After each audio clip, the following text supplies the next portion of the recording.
মামাম কি করছিস? আমি বের করতে যাবো। বের করতে যাবে? তাহলে ড্রেস পরে নাও। হ্যাঁ মাম্মা। তারপর আমরা চলে গিয়েছিলাম একটা সোনার দোকানে।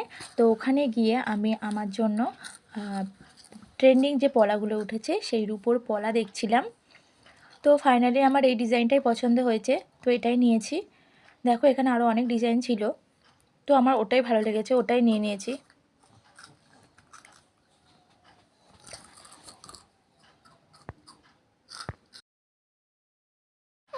এবার আমরা চলে গিয়েছি ভ্যানে করে কেকের দোকানে।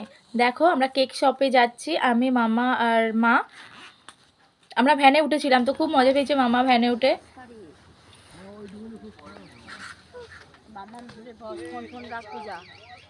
ও ধরে বসে আছে।